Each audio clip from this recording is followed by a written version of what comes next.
Janubiy Koreyada O'zbekiston fuqarosi 4 ta mushuk bolasini o'ldirganlikda gumon qilinmoqda.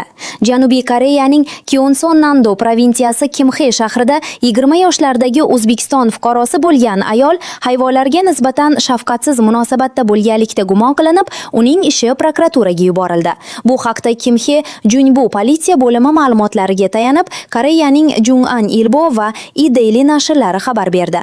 Tergov ma'lumotlariga ko'ra, ayol iyul oyida Kimxe shahrining Desondon hududidagi yashash joyining 5-qavatidan 4 ta mushuk bolasini derazadan tashlab yuborganlikda gumon qilinmoqda.